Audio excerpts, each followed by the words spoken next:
Welcome to the Grappling Grappling Rewind Podcast. Welcome to this week on the Grappling Rewind Podcast. On this week's show, we are going to talk about pit submission karate combat in Miami, and also we are going to talk about Craig Jones and his big announcement for CJI 2.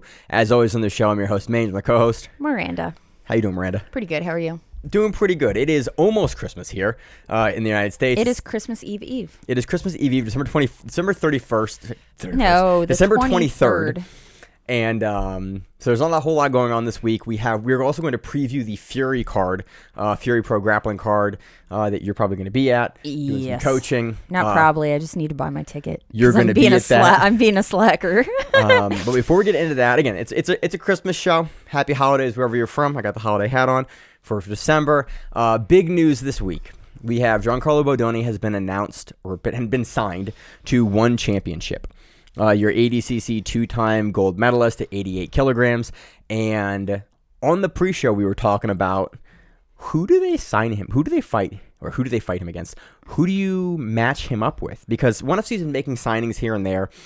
Recently, they had big signings. Marcelo Garcia got signed. Marcelo's too small for Bodoni. They signed Cole Abate, too small for Bodoni.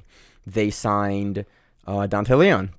Dante would fight Bodoni. Dante would fight anybody. And they have history at ADCC. True. Dante took him out of Absolute. I just remembered this just now because I forgot it on the pre-show. But they have Dante going against Tommy Langaker on January 10th. Right. But again, we don't have a matchup for Bodoni, so I'm very curious. Like, potentially they're setting up that rematch with Giancarlo because I think it'd be a match that Giancarlo would love to get back, and I think, like, Dante knows how good Giancarlo is, and he already has a win over him. I think that's a match that both of those guys on the one championship stage would be very willing to take. The more I think about this, it actually might be a matchup they're setting up with Dante. The other option is, like, they technically still have Buchecha, which I think is going to be too big. Tynan Duarte, they don't have, but, like, it seems like a matchup that would interest Bodoni because, again, they have history. You can't give him, you could give him Ty. Ty is the other one, or Cade, honestly. Either one of those guys potentially Cade is the bigger one? Ty's the bigger one. Technically, they're the same size, but historically, Cade has went down, or Cade has been at the 77, and Ty has went up. Buchecha's like, it says it doesn't make a lot of 220. It doesn't make 220 my ass. Good. No, he's not. Dude, he was on my flight back from Vegas. He really? When we went to Vegas for ADCC, we wound up taking a later flight because American Airlines gives you money if you wait and take a later flight. And we took a later flight and Buchecha was on our plane. I remember this story. But he was in the back of the plane. It was really weird because we were like, Buchecha's in the back of the plane. Like you're smuggling him back. I know. So again, that's interesting. Again, I love watching Bodoni compete. They could also sign Pedro Mourinho because he has that match with him at Who's Number One. But Who's Number One seems to be taking care of Mourinho. He seems to be comfortable there. Could also do Isaac Michel, who I think is also in one championship. Like, there's a couple of matches to make with Bodoni. Isaac Michel, I don't know if he ever got a contract with them or if he just did the one. He had that one match with Ty. Yeah. Like, there's a couple of guys kind of around 88 kilos that are not at 88 kilos that they could match him up with, but it is still like a big gray area of like, who do you match Bodoni? He's a big name. He's a really good champion. Like, who do you give him? You know what you also do? You could also do like a somebody who's more local, like what is the name the guy that likes to wrestle that won ADCC trials, the Asian trials? Kenta was at 66 and then 70. I don't think he's 88. I think he's 77. Okay. He moved up to 70. Actually, he might have done 88 now. Because I was thinking who is like Asian trials. Yeah. Because that would be an easy, because I feel like if they But Kenta's over in the U.S. now, and he's been here for a while. But has he? I don't know. Actually, he might be back in Japan. Because I haven't seen him. At B team. I haven't seen him anywhere. Because there's a couple guys that seem to float. You know, kind of like Joseph Chen. Joseph Chen's another one that kind of floats around. But I honestly think great matches for Bodoni are Ty is a great match. Dante's a great rematch. I think honestly getting like Isaac Michel is a fun match. These are all guys that are in the one hopper already that I'd kind of be down for. You could go even the guy like Langaker. But I think Langaker is going to be a little smaller than Bodoni, but Langaker is going to be game for it. Like, there are some actually really, the more I think about it, really exciting match possibilities for Giancarlo. And like, I'm not super upset about it. As long as we see him grapple occasionally. Bodoni was never the most like active guy on the circuit anyway. Yeah. So it's not like all these matches we're not going to see. It's like, if he's getting paid for it, man, like, go get your money, Giancarlo. Like, he's a 2-time ADCC champion. There are some interesting matches to be made there, and I'm kind of about it. Anything else any other thoughts on that? Not really. Other big news this week, we have Craig Jones announcing. We say announcement. It is like a paragraph of text on the website, and it is a one line from one of Craig Jones' newest video. It's like a 10-minute video, basically just explaining CJI all over again, and at the very end, he's like, "We're gonna do a different format," and then goes into the new format. So, and we actually do have officially the format. It's quintet style. If we look at the Fair Fight Foundation, Miranda was nice enough to pull it up earlier because Miranda is the finder of information here on the Grappling Rewind. If you pull up the Fair Fight Foundation, which is the nonprofit organization that all those guys set up to do CJI, to do the first CJI, they have announced that it is going to be done in the style of Kazushi Sakuraba, the quintet style format. If you are not familiar with the quintet style format because you haven't been listening to the show for 7 years, a long time. Quintet. Yeah, but we did quintet recently. Yeah, it wasn't that recently. Like within a year. I think it's been longer than that. I think it's been a while since we've done a quintet. No, because remember all the B team guys went and did it. I think that was like ADCC 20. I think it was like two plus years ago. I think that was right after ADCC 2022. Really? Yeah, I think that was a couple years ago. That feels like It does, doesn't it? It's crazy. Yeah. So quintet is essentially a team-on-team format, and it's one of our favorite things to cover because it's wild, it's really entertaining, and it creates really interesting matchups. What you do is, I think it was right after the split because it was B-Team Bulls. It was right after that joke, right after the split between the two teams. Okay, now I'm going to look for this.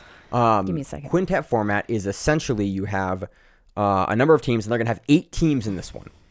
And team 1 goes against team 2, and the team is composed typically of 5 people or some number of people. And they have to all weigh collectively under a certain weight cap. So you can't have like Big Dan, Nicky Rod, Cobb. You can't stack all your guys with big guys. You have to have a guy, for instance, like Gio Martinez, a 145er. Then you can have a guy like Nick Rodriguez. Then you can have a guy like Big Dan. September 10th, 2023. Okay, so a year ago. More than a year ago. So, for instance, look at this. Yeah. For instance, the B team, last time we had Nick Rodriguez, Craig Jones, Nicky Ryan, J. Rod, Joseph Chen, and Seth is there, but he's not competing. So that group, and they all collectively weighed under the weight cap.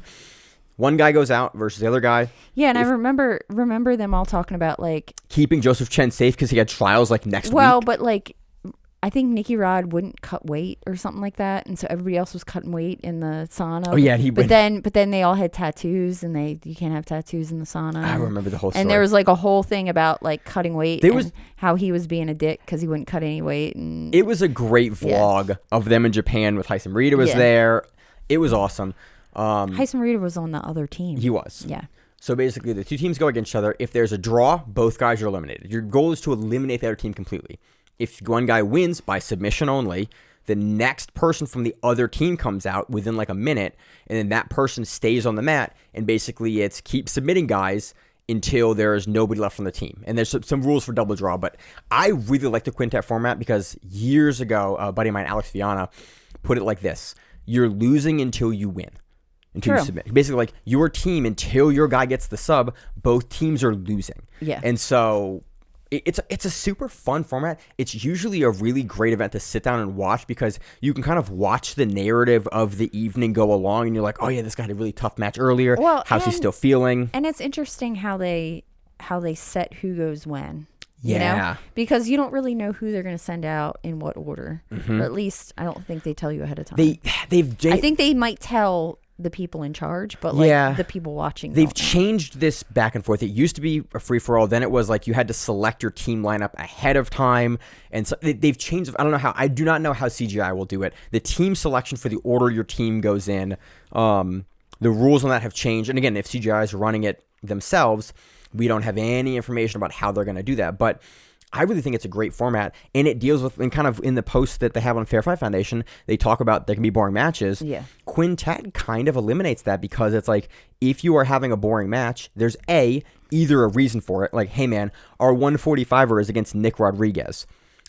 he just has to stall Nick Rodriguez out because there's a 20-kilo weight difference. That match is only 4 minutes. He has to stall it out until time, and then you can eliminate Nick Rodriguez. Like, there's a reason for why someone's stalling tactically in like the whole framework of the entire event and the team.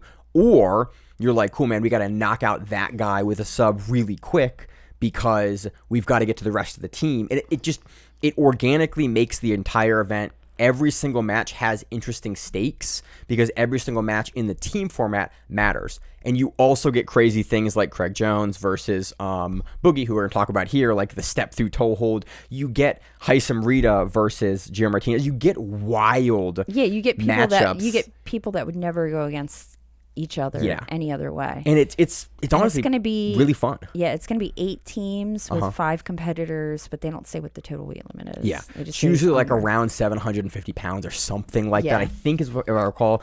It's a great format. I love the quintet style events. I would love quintet in a pit. Like, overall, it's really good. Well, I mean, they're keeping the pit, aren't they? Yeah, I think so. I think we don't know yet. We don't know anything about this, but I am kind of concerned.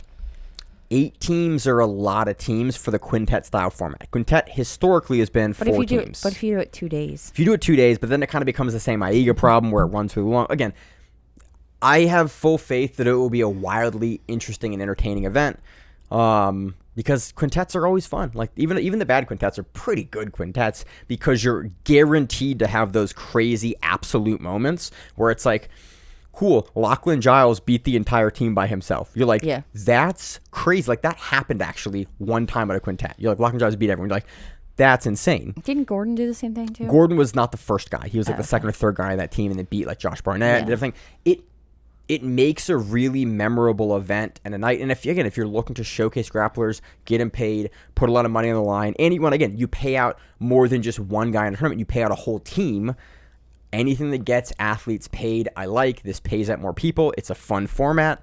The more I think about this, because we just found this out today, the more I think about this, the more I'm like, I'm kind of really down for this. This sounds awesome. Technically came out a couple days ago. Okay. I found out about this today. No, I did a couple days ago, but we looked into it today because we knew it was a team format. Yeah. I think today I found out that it was specifically a quintet format, the team battle format. I'm amped for it. Like, I loved covering quintets are some of my most fun I have on this show. Yeah. Because they're just kind of wild showcase events. And Sakuraba always has some flair to them in a funny way. And with it not being the same time as ADCC, we could actually get better seats this time. Oh, that would be good. go back to Vegas in August for CJI too. Again, I'm amped for it. They kind of hinted at a 10th Planet team, a New Wave team, a B team. They kind of just Team Octos. I can't imagine they're actually going to get a New Wave team. You know what? For enough money, I bet they could definitely get a bunch of guys from that to do it. They're not going to get Gordon. Yeah. But like you don't run it at the same time as ADCC. I think it's very possible. Wouldn't that be a Henzo Gracie team then? It might be. Yeah, it might be the Henzo Gracie team. I think because Quintet has had a New Wave team before. Because Isaac Michelle competed on it right when he left. Yeah, but they did, and then they pulled. Remember? Oh, I forgot about that. They pulled at the last minute. They did pull, and then we had we had a team replace them. I remember that now. Yeah, they pulled at the last minute. Again, it wouldn't surprise me. You put a lot of money on the line again, and we know CJI is good for the money. I think a lot of guys would go, cool, 5 of us for $1 million. That's 200,000 or one whatever it is a person.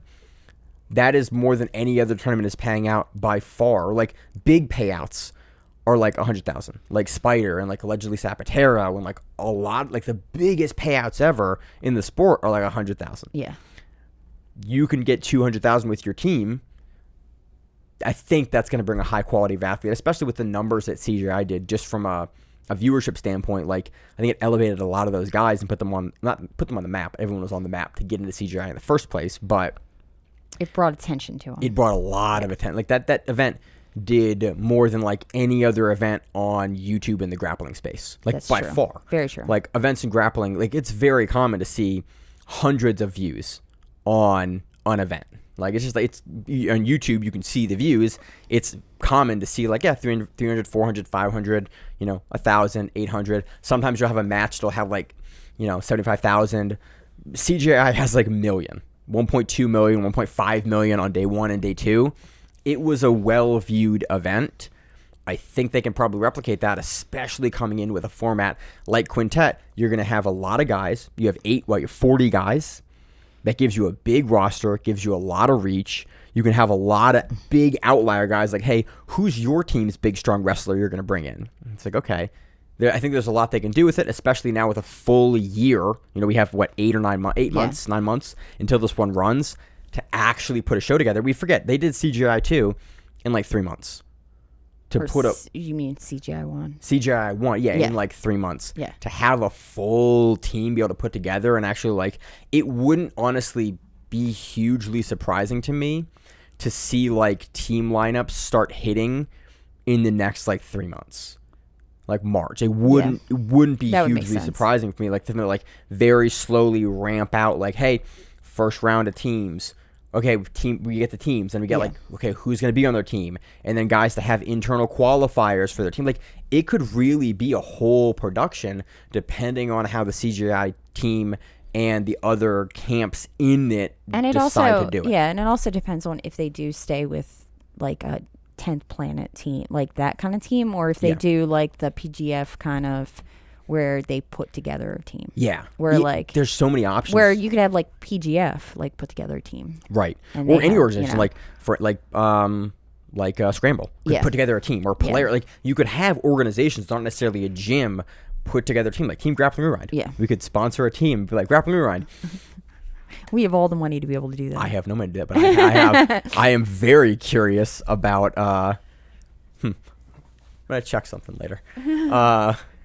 So again, I'm super amped for it. I love quintet, and there are so much available to do in the format, and those guys are crafty. Yeah, they're scrappy and they're crafty, and looks like Craig has the money to be able to put this together. So very true. I'm fun. You anything else? Any thoughts on that? That's it. That's all I got. Craig Jones starts his little documentary series. It came out today. I know the first episode of it. Yeah, I thought it came out tomorrow, but it actually came out today. I didn't get a chance to watch it yet. It looks it has a very fun name that you will have to check. You will find it very easily. I think it looks like it was filmed really, really well. Honestly, a lot of his vlog content is really good. He has a bunch of people they follow him around. And he knows how to do branding and marketing. And it looks like a really good documentary. And I love that they're putting it on YouTube. Yeah. I have premium, so it's like there's no ads. It's a really seamless viewing experience. And, it's been phenomenal. So that comes out. Any other news? We have Helena Cravar gets promoted to brown belt, notably. In like 3 or 4 months. But she won Worlds, so. Was it really that soon? Yeah. Isn't she like 17? I think so. So that makes sense. She's purple. You're a new, but she, again, so in jiu-jitsu. I think she just she said that Worlds was her last tournament at juvenile. Yeah. Which means 17. Yeah. Because once you hit 18, you hit adult for IBJJF. Which makes sense. So it's like, it's just very funny to have your silver medalist in ADCC be a new brown belt. You're like, why? It's like, because she was juvenile, and it makes sense. Like, so that's, we talked a couple weeks ago about like Pat Downey and Helen Marulius and like IBJJF and all that stuff. Helena is exactly where she should be in the landscape of a juvenile, young adult, professional competitor. Like this is where she should be brown belt. Like that's where she should be, based on how old she is and based on how she competes. Because if she were to get promoted earlier, it would disqualify her from other stuff that she maybe shouldn't be competing in, but like is still eligible and allowed to be competing in. So it makes sense if you're going to manage her career properly and like bring her up, not really slowly because she's ADCC silver medalist, but bring her up through the IBJJF ranks appropriately. Yeah, this is how you do it, and this is again Sarah Gaval. And that's how AOJ does it too, because the two twins in AOJ that compete all the time. I can't remember their name. The two sisters. I think they're both brown belts now. Yeah, because I think I saw them in brown belt. So this is how you manage the career. Like they're not like 25 years old and still brown belt. Like they're juveniles or 17 or 18. This is a very, very reasonable way to manage the career. Well, juvenile is only purple or blue and purple. Bad example. And then after that you hit brown. Right. As an adult. I think it was very funny. I didn't see a knife in the Danaher post picture. One of the past ones I saw. I didn't, but not in this one. Not it was this odd. One, yeah. So that was odd because usually Danaher gives a knife out. And if you ever want to have a good conversation with him, allegedly he's very into structural. Like very into like metal composites. Oh, really? It's a very Emil had So years ago talked to him about it. So he gives you a fancy knife. He gives you a fancy knife when you get a belt from him. Again, very well deserved. Congrats to her. Curious to see how she looks at Brown. Not really curious. I know how she should look. She's going to look phenomenal at Brown because she's looked phenomenal against black belts for many years now. So cool to see her at Brown. Polaris announced that they have new super fight rules. Yes. You want to go through? So from this year onward, it is 3 5-minute rounds with a 1-minute break between rounds. It's a 10-point must system with open scoring between the rounds. Emphasis on action. Stalling will be penalized, and the prelims will be 2 5s, 3-minute overtime in the case of a draw. This is really similar to what they were kind of already doing. But they're giving breaks because there were no breaks before. Remember, they would say blue team is winning, and then they just keep on going. Oh, it was continuous. Remember, it was continuous, and it was like 10 minutes. But they were like, no. So they didn't have open scoring. No, who's number one has open scoring. Polaris didn't have open scoring. Yeah, but Polaris was the one that they didn't do. Like they would give you like 10 minutes. But it was like 3, 3. And I was like, what the fuck? There's like a minute. And it was like this weird. Anyway. It was confusing. This is more standard. This is like how MMA does it, how CJI does it. Yeah. Again, I don't particularly care for the rounds, but I think I'm in the kind of pretty large minority there. Yeah. A lot of people, it works in almost every other combat sport they have rounds, so it would make sense for jiu-jitsu. Again, I hope it allows for a quicker pace to be pushed in these events. We also have Joseph Chen versus Mateusz Szczecinski on the card. That is is it a squads card? Or is that an old card? European squad. It's a squads European card. squad. It's squads. We also have Owen Jones versus Owen O'Flanagan. And we have Santeri Elias versus Taylor Perlman. These are good matchups. Again, the matchup between Joseph Chen and Mateusz Szczecinski is great. It's Team North America to beat Europe's best. So it's okay. So they may have all been on the same team. Regardless, Polaris is doing a great job. Yeah. And I'm excited for a squads event. Squads events kind of run very similar to quintet. There's been some really, really good. There's been a couple that I'm like, the format's been a little tough to follow, but generally speaking, I really like what they're doing with the squads event. And part of the North American squad is Jacob Couch, who I'd love to see. Yeah. So it'll be fun. Again, Polaris has been a lot of fun. They've announced the card. And Owen Flanagan and all kinds of stuff. Kieran Kachuk's in there as well. Yeah. It'll be good. We'll preview that as we get close to it. When is it in February? Do you know? February 8th. Okay, so it'll come up. So we'll probably preview it next week or so. Something like that. Something like that. A couple weeks. But it'll be fun. Other than that, I don't think I have anything else in news. Pretty quiet week overall. Yeah. I mean, given the time of year, it makes sense. It was funny. There was no blowover with Gordon Ryan saying he was on steroids. Like, no one cared. I think we all kind of went like, yeah, man, we kind of... It's jiu-jitsu, though. Like, again, for years, the IBJJF tested 18 guys and women a year. One time, if you won Worlds and people popped every other year. Like, we know that's the kind of sport we're in. It's just, like... I don't think anyone's surprised. Everyone was like, yeah, I bet. I was looking to see if we talked about anything in the chat, and I came across you getting Corey and I. Facebook saying, you want to be friends with Kine and Duarte. Oh, that was funny. Facebook's like, this guy? I was like, no, I don't. I've interviewed him twice, but I do not know him. He does not need to be in my feed. So let's move on, Miranda, as we go through... let's move to the recap section. Karate Combat pit submissions 10 in Miami. Which one do you want to start? I know which one to start with. I'm going to start here. Okay. We have Roosevelt Souza versus Daishi Goto. I always forget at open weight how small of a heavyweight Daishi is. I think he's under 99, which is why. I don't think he's that small. I think he's a thick dude. I think he's just like... Not small is a bad way to put that.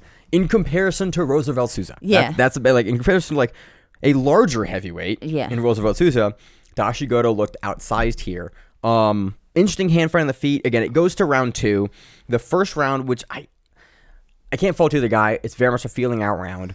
Eventually, towards the end of the match, you see Roosevelt Souza sit, which I appreciate because it was like, okay, neither guy's taking him down. Daishi did have some really good, quick takedown entries, but Souza looks like you're shooting into a brick wall. Pretty much. Because it was like you'd see Daishi get, honestly, a fairly good entry. He'd drop shot. He would get around the legs. He would start to drive, and then Roosevelt would just go, nope, and just kind of not big brother him off, but kind of a little. Yeah, it looked like check him a little bit. It looked like Roosevelt had some serious, and he was again exactly where he should be to block a shot like that. Daishi's shot looked good, and Roosevelt just kind of is able to stuff it. Yeah. Later in the round, Roosevelt Souza decides to sit, which I liked because it's like, cool, if you're not going to initiate the takedowns, you're not going to snap down because Daishi has a pretty good stance, you're not really initiating. Daishi potentially is ahead on the scorecards here, having initiated their shots. Yeah. He does the tactical right thing and sits. And then we see a really nice wrestle up from Souza. Yeah. And I was not impressed, but I was like... way spelled wrong. Anyway. It was Souza's wrestle up looked good here. Daishi Goto was kind of in front, and Souza was just able to just pop up, get up, drive, and then because they have the pit wall, drive Daishi into the pit wall. And this is kind of, you'll see a recurring theme here. Man, that pit wall, I'm really kind of liking it where when guys wrestle up or do any sort of wrestling. Because you can't really run away from it. You know? No, and you just, like, it just puts the action back on the mat. And we get back to doing what we're doing. The more we see it, the more I really like it. And then that was the first round. So it was Souza kind of pressing Daishi up onto the wall. Yeah. Probably wins that round pretty definitively because he's able to get that sequence going. He's able to get on top, able to put pressure on, and like, okay, so we're up one round. Second round, we see Souza sit a little earlier, and then we see him start to try to invert into Goto's legs, which he wasn't doing before. Mm-hmm. And Daishi doesn't really want to engage with that, which I wouldn't want to engage with that either. Roosevelt Souza like grab my leg, like, nope, I don't want to play this game, my sir. Yeah, I would be out of that as fast as possible. So he kind of goes back, and then we have Roosevelt realize again that if he just sits up and grabs one of Goto's legs, he can take him down again. This was really well timed. You can see the wheels turn in Souza's head. You're like, oh, cool, you're going to give me this response. It was like, this is a really cool veteran like level performance where he's not just going to keep doing the same thing. He sees, and if you do jiu-jitsu, watch matches for stuff like this, because the more we cover the sport, the more this kind of stuff is interesting to me, where it's like, oh yeah, he watched a response and is able to capitalize on a response. Like he knows that Daishi Goto was like sort of playing out, and he can just reverse the position. Yeah. And then he just gets on top, and I was like, oh, cool. You would just identify that was going to be an option because Goto wasn't fighting you super high up, and you could just take him down. And also, Daishi probably wasn't super concerned about being on his back because he's a good guard player. Yeah. And in this rule set, like, you're not really going to lose anything by playing off your back if you can get something going. Yeah. If you can't, I say that, we'll talk about the next match here in a second. And then Goto looks good. He gets under. Roosevelt Souza starts putting good pressure on him. Yeah. Souza goes to lift up to basically half butterfly guard. I think he's going to waiter. Like that's sort waiter of guard. like a waiter guard from half butterfly. Yeah, sort of what it looks like. That's what it looks like he's trying to get into. And one of his knees does not like that. One of his knees does what my knee did when I did this to someone. Oh, really? I did this. I've had this exact injury before. Not with a guy like Roosevelt Souza on top of me. But you can watch it, and they give a slow mo of it. Yeah. And you can see basically it's something that happened to. And if you go onto Instagram is it Dr. Kickass? I think that's his name. Yeah, that's his name. He breaks down like what happens, like medically what happens. Basically, it's a flare. So you flare your leg out, and then if someone is resting on your shins, which is where you want to fence someone away, if they drop their weight in, suddenly all the ligaments on the outside of your knee go, and they don't like that, and it pops your knee. It sucks. I've had it happen before. I'm literally, as of like 2 months ago, coming off of an injury because of this. Oh, really? Mm-hmm. Because I went to go float someone, and my leg was bent, and they hip switched on it, and it dropped on my knee. Same injury. Nice. If you play a lot of butterfly guard, it is not a super uncommon injury when you're playing with bigger guys. As a small guy, I'm like 155 right now, and some of the biggest I've ever been.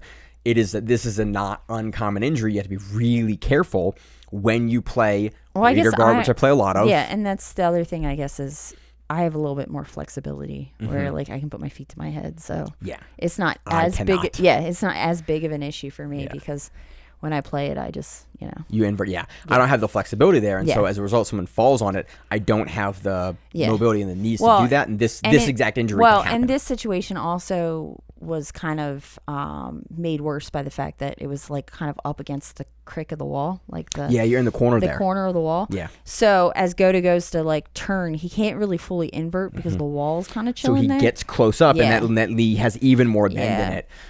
Goto and Roosevelt Souza, I can't tell if Goto screams or Roosevelt hears the leg, but Roosevelt does a respectful thing, immediately goes, oh, and like steps away. And pulls off. And Daishi's like, oh, this hurts my leg. They give him injury time, which it's always weird in jiu-jitsu and fight sports to have injury time. It's like, that's kind of what we're doing. But it's like a wrestling thing. Yeah, but for unintentional injuries like this, like I get it. I'm not like, this is no commentary on Goto or like pit submission or like no, injuries. It's always just like. It's interesting when they start back again because you're like, like he just got injured. Like that's kind of what we're trying to do at least, a little bit. I mean, I give it to Roosevelt to not just jump on that leg as soon as they restart. I mean, I can't. Honestly, if he were to, I wouldn't bolt the guy. Like I was like, hey man, like you gotta take what you take. Daishi's like Daishi is no slouch, and so that's But very quickly, Souza realizes that Daishi is like doesn't have the motion in his leg he once had. Immediately passes to the outside because you can't float the person, which is again exactly what you do in this position. Roosevelt Souza knows exactly what injury Daishi has, and so you're like, cool. I now know that he can't flare on that side because you have the injury and you can't flare then, and then passes the cross side and immediately takes the back. Dude, Roosevelt for a big dude. He is a monstrous back taker. This was a phenomenal. This is the back take like you usually don't see for big guys. We kind of always like Roosevelt Souza. I keep remembering him from like 5 years ago. Like he is not the same dude he was 5 years ago. No, and he's also. I feel like he's gotten longer, like lankier. He's like slim. He's like slimmed out, but gotten like buff. Maybe that was it because I feel like he used to be meatballish.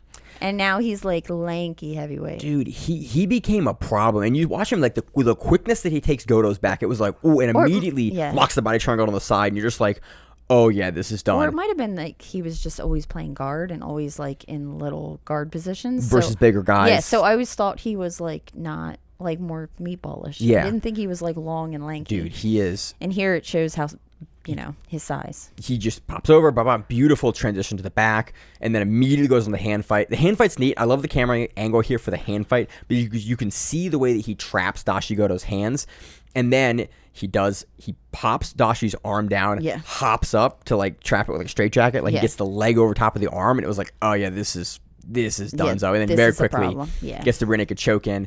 And that's the whole match. Honestly, it was an interesting match. It did suck to see Daishi Goto get injured during the match. But again, be mindful if you do play butterfly guard, half butterfly guard like this versus bigger guys, like has a dude that got this same injury, that probably gets it every 3 years, every 2 years. If you're not careful, this happens to your knees. So just be aware of it. And then Souza, again, keeps. The more we see Roosevelt Souza, the more I'm like, this dude is gonna be a problem for more and more guys. Yeah. And it wouldn't surprise me this next year to have him take like another major title. Like he has a Noogie Worlds title, but to have him take something like. Well, he lost this year at Noogie Worlds. In absolute to Roberto. Yeah. No, but he also this year Noogie Worlds he lost last weekend because he was in last weekend. So I was wondering like after that loss how he would perform. Looked really good. Yeah. Anything more on this one, Miranda? Nope. Next one we have Alexander Jesus versus Michael Saints. Michael Saints. We were racking my brain. We know Alexander Jesus is an IBJJF Worlds guy. He won IBJJF Worlds. Very, very good. Michael Saints, I can't place where we know him from. We know him, but we just don't know where. I know, it's killing me. The name rings a bell. We've seen him on EBI. You pulled up a bunch of his records that we have. EBI, he won the Zapatero qualifier versus like Sid Travala with a really nice belly down ankle lock. Like he got an armbar last week at EBI. Like I've seen him on something else, and it was an undercard on something major, and I can't place where it was like who's number one. It was like he's a very good up and coming guy with some good wrestling. He's also on the IBJJF scene. I think he's a new purple belt or a brown belt, new brown belt. New brown belt, I think. He looked really good. This was Alexander Jesus playing a more like traditional game. Michael Saints putting heavy pressure on top. They do go back and forth a little bit. And so weird. In my opinion, this is a really weird split decision after 2 rounds. It was just 2 rounds, right? It was just 2 rounds. That's why, yeah. Because it seems like in the first round, the first round is interesting. But I could go either way with the first round. Yeah. Alexander Jesus has some good positions. Michael Sainz kind of doesn't really get going. He starts to pass. Like it's a close round. I think Saints is definitely handling this more like an EBI match, and Alexandre more like an IBJJF match. Which would make sense given their backgrounds. In that he pulls and then gets on top, and then he's more point fighting than Saints, who is like going for the sub. I'm going to go after whatever you give me kind of deal. So that round kind of goes back and forth. The second round is much less of a back and forth. Yeah. There are 2 big moments. There's a really good ankle lock. And then at one point, Michael Sainz has a locked out inside heel hook that he is belly down into like very, very hard. And Alexander Jesus is like, I'm not going to say barely getting out of it, but it doesn't very, look good. Very tight. It is one of those like, if you weren't of the caliber of Alexander Jesus, like you would be getting your leg blown. Yeah. Like it's not like, oh, it's close, I can't tell. It is turned, the knee is turned, the body is turned. There's also a possibility that it was popping the whole time and he was just like, screw this. It was very tight. I don't believe in these things. Yeah. And there's a time period where it's like, okay, this is done. Yeah. Eventually, again, Jesus gets out of it and the match sort of finishes and Sainz is sort of going for the compression lock. Yeah, then so I think it's Jesus, but then is it Jesus? I think it's Jesus, but is he? I think he was Brazilian, so it's Jesus, isn't it? I don't know. Anyway, regardless, I'm not sure. Jesus kept on. He was doing like this like crazy knee cut pass, like even in the first round. Like he does the I'm gonna knee cut pass, like just like shoving my knee at you, like that extreme knee cut pass that you see people do. Yeah, the flying, you know what I mean? Flying knee like cut pass. I'm gonna hit you in the head with my do knee not as care, I come but through. It's an effective knee cut pass. It's very effective. But he does that a lot. So I think that was Saint's reaction to that in the like towards the end of the match is the calf compression. Yeah. Then we saw a Hulk hit on Joseph Chen. Yes. Basically really similar. He's not able to get it because Alexandre stays in front of it enough and stays over top of it enough. And he grabs his head and his far arm almost and kind of like pressures into it. It was good defense for it. And then they go to decision and it's a split decision for Alexandre. And we both kind of went, huh. I understand you have one round, like, and then you kind of got to give it, but it seemed like that second round. Well, I think they have an option for a third round in the event that they can't make a decision after the second. Yeah.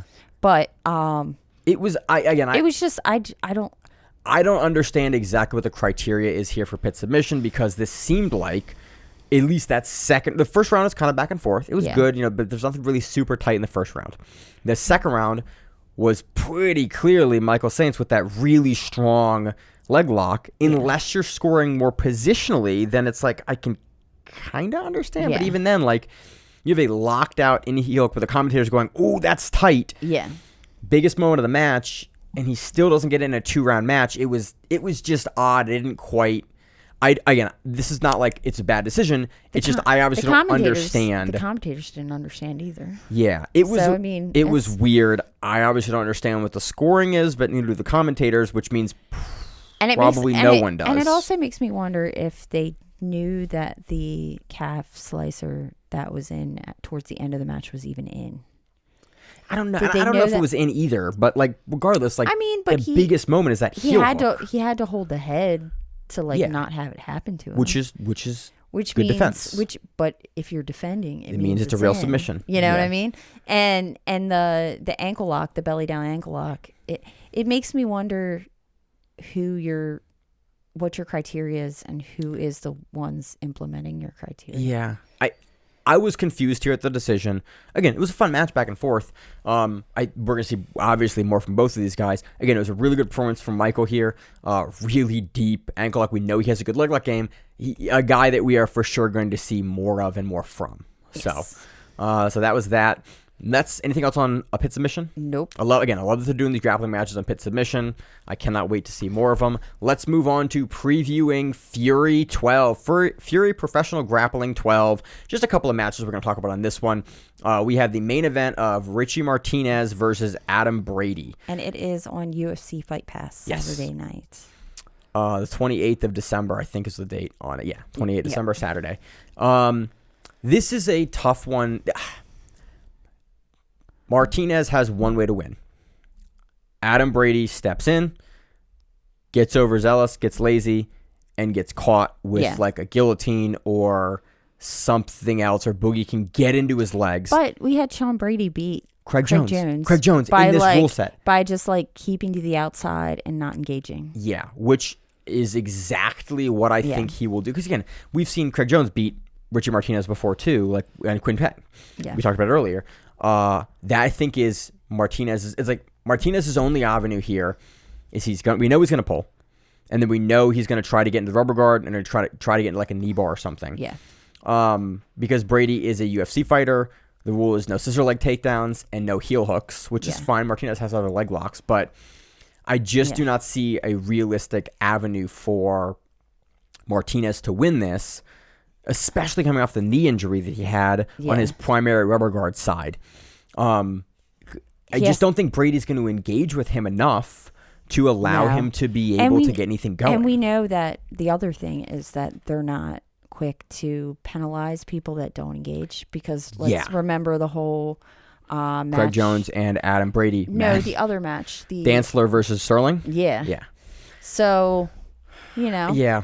This is a really weird one.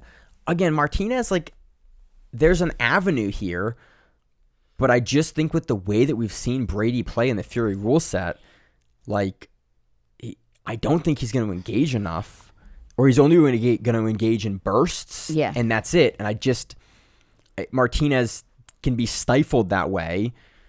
Again, I don't think this will be a very good match for a main event, because Brady's won matches by not engaging before. Why wouldn't he do that exact same thing if that's going to win him this match? Why wouldn't you? Like, that, it makes sense. Why wouldn't you do that? I do think it's funny that every single match on this card is listed as no-gi. Individually versus like just it's a no-gi card. We know it's a no-gi card, but it's just very funny. Every single match has no-gi I didn't notice that underneath it. But they're probably used to like kickboxing, boxing. It's because Fury, CFFC, which is the parent organization of Fury Pro Grappling, does do, I think, do they just do MMA? I think they do separate cards for different things. Yeah, maybe that's what it is. But it's everything is listed as no-gi, which I just think is a very funny thing. Anything more on that, Miranda? What are your thoughts on the card? What are your thoughts on the matchup here? I think it's going to be an interesting one to see if Martinez can find a way to make Brady come in. I don't know how to do that. But you somehow have to. I think Craig Jones couldn't find a way. Yeah, you have to find a way to get him to engage, and then you have to slow him down enough to attack. And I don't know if he's going to do that, or if he's going to play like right outside of your range game, and just kind of play with you. I think if Martinez can get him into the rubber guard, he has really good options there. But I just think that Brady is going to be a monster to put away, and is going to be willing to rip out of stuff in a way where it's like Martinez is going to have a whole lot of control to be able to put a guy like Brady away. And everything about Brady we've seen in this matchup, just he's not going to engage enough for that to happen, is my thought. So. Next one, we have Pat Downey versus Andre Petroski.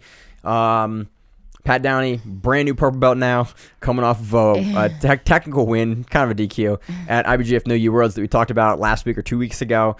Andre Petroski. I would say his name wrong. Almost knocked himself out with his own knee. There was that recently. They're both, wrestle heavy. Want to be on top. Hopefully Downey wants action. I feel like he's the type that he likes a little action. He likes to be the center of attention. Yeah. So he'll be looking for something showcasey to do. So I'm hoping that Petroski will be slow and methodical And Downey might be able to open it up and make it a more interesting match. Yeah, this could go either way. This could be another really slow wrestle heavy match. Also, just try to throw each other off the mat. Or it could turn into that. It could turn into what I call a dick measuring contest. Yes, which would honestly be which is usually pretty fun. Which to is watch. the last time we saw that was Romanoff versus Dawkins when he was chucking Dawkins all around, and that was kind of fun. It was kind of Romanoff's also on this card as well. And that was interesting because Dawkins is a big boy. Yeah, Romanoff. Yeah, that again, they can turn into fun matches. Yeah. Again, I'm kind of interested in where this one goes. I wouldn't surprise me to have this be a slower match with neither guy being able to get the other one down and like back to the feet immediately.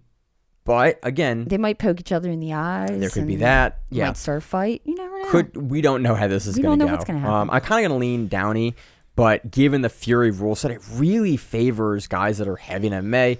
Petrosky is in fights in the UFC. Elite level fighter. Downey is an elite level wrestler, but the rule set tends to favor MMA fighters a little more.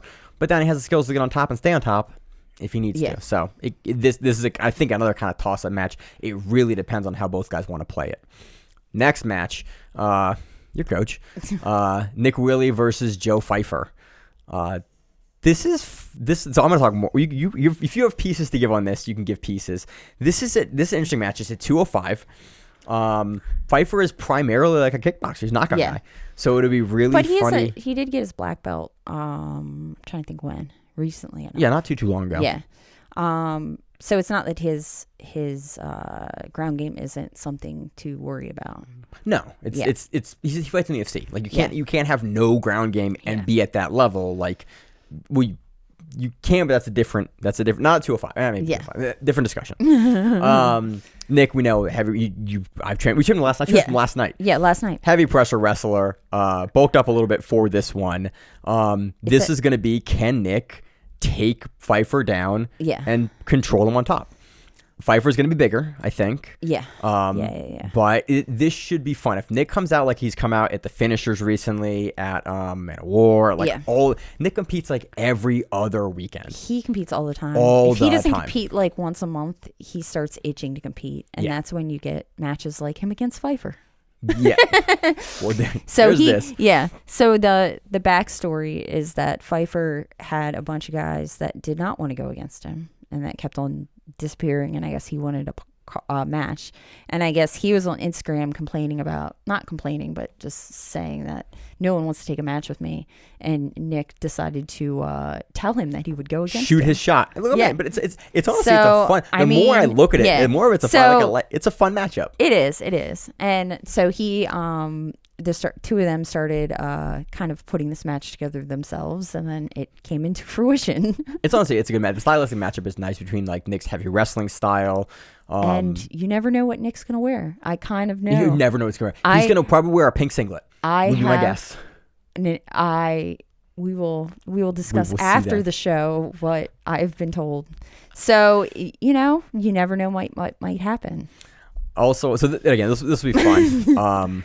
Nick's my guy, so I can't pick against him. Pfeiffer is a tough guy to get through, but should be fun. Very, very fun Coco Maine matchup here. Also on the card, we have Alexander Romanov on the card, and we have Pat Sabatini on the card. Again, not against each other. We also have Bella Mir, Lady Mir, Frank Mir's daughter, versus Gabby Best. Gabby Best. This is fun. Bella Mir. I've been watching since she was like. Since she was like 16 and was like talking about making an MMA debut. I remember watching her debut live on Fight Pass Icon, like in 2020 or like before that, she had an earlier fight. Now she is a collegiate wrestler, and I have not seen Bella. She hasn't fought in like 2 years. Yeah. I'm really, really curious what she looks like now as like a full-grown adult woman, and with the wrestling background that she has now, and your dad is Frank Mir. You have some shoes to fill. I think she recognizes she has some shoes to fill. I'm not super familiar with Best's game. I think if you name yourself Lady Mir, you kind of know you have shoes to fill. Yeah. Because you're the Lady Mir. Yeah. As opposed to Daddy Mir. Mm-hmm. You know. Yeah. Again, I like watching Bella compete. I always find her really interesting. She's had some really tough matchups when she was green. Again, she's like 3-0, I think, but now she's a wrestler. She was at Iowa. She's just made the transfer over to North Carolina. I think North Carolina was what her saying that looked like it was North Carolina. Super excited to see how that one goes. Anything else on that, Miranda? Nope. Also on this card, we have Andrew Cockle on the card, and a bunch of other folks that we know locally. So should be a fun card. Fear cards are usually fun. They are definitely going to be interesting to say the least. With again the main events, co-main events, co-main events that we have here, and they bring the kind of UFC guys in to have these matches, which is great, and allow a couple of the local grappling guys to go against shot, which I think is fun. Again, it but a lot of these guys, world, if you notice, like a lot of the guys are Marquez BJJ, which is the gym they all train out in Philly. Yeah, a lot of them are that, and then like Downey's local, which is and then we have a couple other ones. So it's a neat like PA, Delaware, Maryland kind of like conglomeration that makes these cards. Again, these cards are local to us, so it's a lot of folks that we know. And again, it's one of the things I like about Fury. Like the whole undercard is on OnlyFans, which is kind of weird. They've done this a couple of times now. Yeah. Again, OnlyFans has been now and again trying to branch out into other related content. If you intend to watch it on OnlyFans, just know that the speed of it sucks. Generally, the servers cannot catch up with it, so it becomes like a really kind of slideshow. Yeah, we watched it once. We watched one of them, and it was like I hope they correct it, but the quality was poor on previous ones that were broadcast. You would think there would be enough people on OnlyFans that they could do that. Maybe not the streaming service though. Like again, I don't know. On the back end, it is interesting, but again, hopefully they correct it. So that is the Fury Pro Grappling 12 card on UFC Fight Pass. We're going to watch the main card here. So. Should be fun. You got anything fun planned for the week? Again, tomorrow is a holiday, and then we have Christmas. I have off all week. I have the holidays. I have lots of training, and then I get to go to the Fury card. Yay. Fantastic. I got nothing except for handle the family, my wife, and the dog that's whining here. I apologize if you've heard him whining throughout the day. He is a puppy still, and so I'm trying to teach him to be big chillin'. He's doing a pretty good job. So other than that, doing some training. It was fun to train with you and Nick. You guys came down yesterday to train last night, so that was fun. It was fun. Nick got to beat me up, and I had a very good time with that. I was like, all right, you have a match this week. And he didn't hurt you, so no, he didn't hurt me. I was very pleased about that. I like training with him. We got some good rounds yesterday as well. We haven't got a round in a while. I grabbed your neck and you got upset. Yeah, I forgot that he grabs my head every single time I put my head down. Everything is a guillotine. And then I was like, I can get out of this. No, I can't. No, Miranda, you cannot get out of this. And I laughed, and you laughed, and then you like tried to kill me with your guard pass. And then I thought you and Nick both had each other's heads at one point, and I was like, both of you are going to go out. I'm just going to watch both of you go out at the same time. Yeah, he had I had like a chin strap, and he had a much better grip, and I was on the bottom. And he was being very nice to me to not just break my spine, because he could have cattle catched me just over. Yeah, but it was fun. We had a good training session. Yeah, I was joking around. I was like, as I get smaller, you're going to be able to like literally chuck me across the mats nowadays. You already do. Now it's going to be even further. It's going to be good times. So good training. We had some holiday folks out there. Me and a buddy of mine at the gym both had like a full red gi with the Santa hats on that we trained with. So it's always great. Yeah. Always festive at the gym. And he somehow keeps this hat on the entire time rolling. Oh yeah. Yep.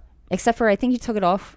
You took it off in a couple rounds because it fell off during the round. Nick's night round. That's the only round it came off in. Okay. Every other round it was on. Like the last minute. He also tried to pull it down over your head a few times. He did, and you do that. You deal with the holiday hat for the entire month, and occasionally like the hat gets taken off. Some people take the hat off, put it on their head, and then you have like multiple hats too, don't you? Yeah, because they get dirty. You got to clean them. You got to wash them. This is not a training hat. This is a nicer hat. Okay, so the training hats are not the nicer hats? The training hats are the bad hats, but I'll switch them out occasionally. Yeah, there's a whole system. Who knew there's a whole system to There's a whole system to the holiday hats. I get really into the holidays, and it just brings me a great deal of joy to do that every year. So, Miranda, I got nothing else. Anything else? Nope, that's it. As always in the show, I'm your host, Maine, my co-host, Miranda. We are the Grappling Miranda, so the mat what it is. Stay safe. If you like the show, please consider sharing it on Facebook with the folks at your gym. It's the best way that we grow the show, and we really appreciate it. You can reach out to us on email. We also have Instagram. We have Facebook. We have Twitter. We have Google+. Until that shuts down. We have a website. If you have an event you would like to have us cover, please let us know. If you have a name, like most people do, and you'd like to have us stop butchering it, let us know. Reach out to us. The show is also available on YouTube, Spotify, in addition to iTunes and every other podcast service. We very much appreciate your time, and thank you.